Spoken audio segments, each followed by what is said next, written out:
संजय सिंह की गिरफ्तारी के विरोध में जब आम आदमी पार्टी बीजेपी दफ्तर का घेराव कर रही है तो संजय सिंह के पिताजी इस विरोध प्रदर्शन में शामिल होने के लिए पहुंचे हैं। दिनेश सिंह जी हमारे साथ।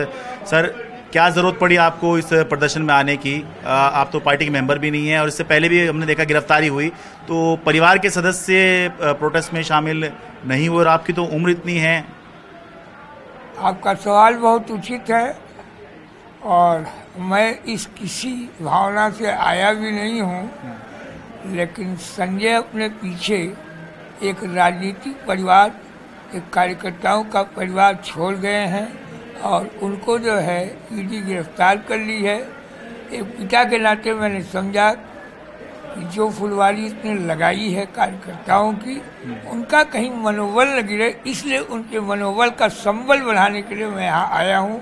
वरना यहाँ आने का मेरा कोई उद्देश्य नहीं था कि कार्यकर्ता मेरे मायूस न हो, निराश न हो। हमने देखा कि जो सरकारी आवास था संजय सिंह का, आप लोग रहते ही हैं वहाँ पर, तो वहाँ पर एक कमरा तो जो है या पहला कमरा घुसते के साथ ही वो तो कार्यकर्ताओं को ही समर्पित है कि 24 घंटे कभी भी आए वहाँ बैठें।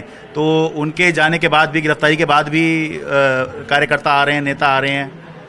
मैंने अच्छी तरीके से खोल दिया है कि कल रात 3 बजे तक कार्यकर्ता आए हैं और मैं जगता रहा उनके साथ। अच्छा। ये सोच करके कि कुछ लखनऊ से, कुछ आगरा से, कुछ इटावा से, कुछ मैनपुरी से ऐसे कार्यकर्ता आ रहे थे।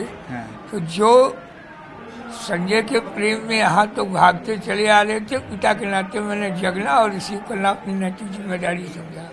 तो परिवार में क्या बातें चल रही है? जिस तरह से आप देखते होंगे कि ईडी जो है उसकी तरफ से दावे हो रहे हैं कि हमें सबूत मिले हैं कि संजय सिंह इस पूरे कथित शराब घोटाले में शामिल हैं। उन्होंने मनीष सिसोदिया से मुलाकात कराई जो आरोपी नंबर 1 हैं।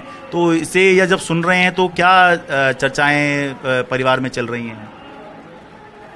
अब ये कह सकता हूँ ये मेरा परिवार है, एक सम्मानित खानदान से जुड़ा हुआ है और इसके ब्लड में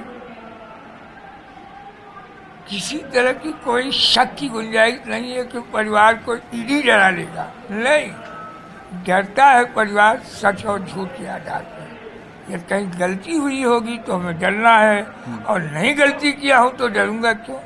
ये टाइम फैक्टर है, पॉलिटिकल चाल है, इस चीज को करने दीजिए। ये मोदी जी की हताशा है, निराशा है।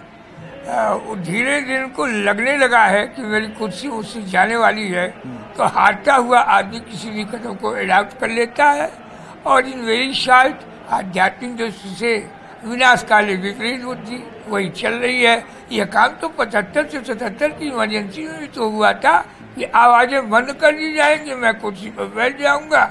जब परिणाम आया तो कुर्सी ही चली गई।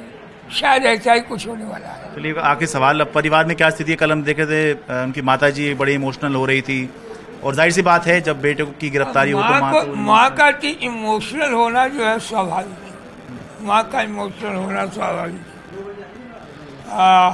फिर मैंने उसको समझाया। पिता भी इमोशनल है? नहीं, पिता अगर इमोशनल है केवल एक बात पर, ये शोहरत, ये कीर्तिमान जो पूरे देश से मिल रहा है वो एक ऐसी अनमोल चीज होती है, उस पर इन्होंने हथौड़ा ठोका है।